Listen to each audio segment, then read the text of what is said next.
What are you most passionate about in life and what keeps you going on a regular basis? A lot of circles I run in, they talk about having an anchor, right? Having something that you could anchor to a foundation that you're not going to budge, right? In a lot of our discussions, we talk about changing your state of mind, okay? Because life could change like that. And as we've seen in 2020, it was for many one of the greatest years of their life. And then they woke up one day and the rug got swept out from under them. And the key is many fell down, but did they get back up? And the biggest thing that's being plagued with people is their mindset, where they are, their mentality. Are we being quarantined, locked up, and we're living in fear?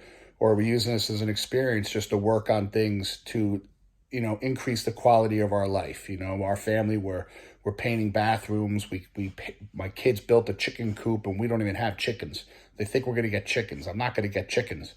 But they had fun. It took them like 7 hours yesterday to build a chicken coop. And I never thought they were going to get this thing together. They used old pallets that I was going to be burning and they figured it out on their own. I would not help them. They cut the wood by hand and they worked together and they made it happen. But it's implanting in their mindset how to solve problems, how to work through things, but how to make the best out of an issue. And one thing I've experienced in my life is knowing that life's a roller coaster. I tell docs that I work with and help them through their times, it's like surfing. And you're out there coasting on your belly and you're waiting for the wave to come. And when that big wave comes, you jump up on your board and you're ready to go.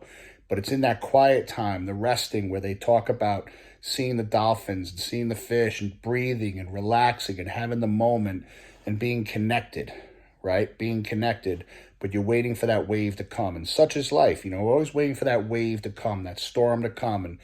And by the grace of God, it's not an earthquake, tsunami, or something major that's going to sweep us off our feet, but we're strong enough to get back up. So on a day in and day out basis, as I've gotten around many of these gurus and people that have become mentors, and I've started connecting to them, and I wanted to know, are they always so positive? Are they always so happy?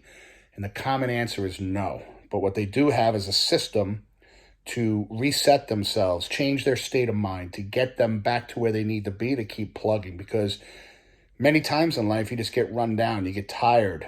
Life beats you up.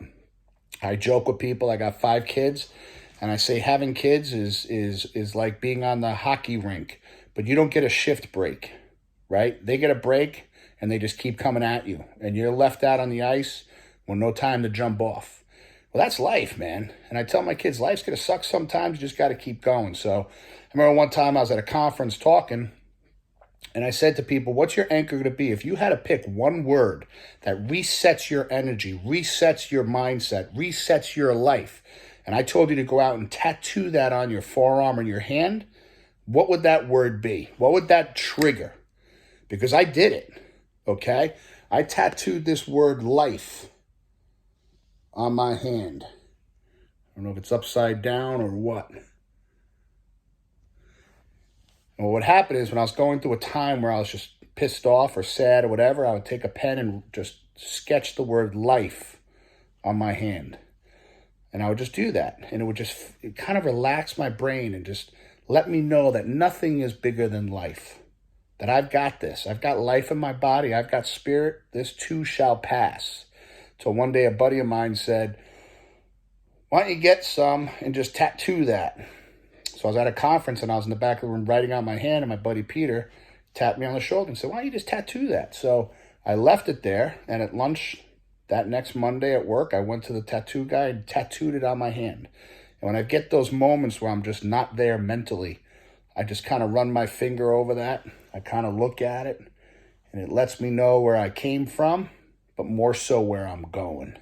And it empowers me, and it gets my state of mind back to where I'm going.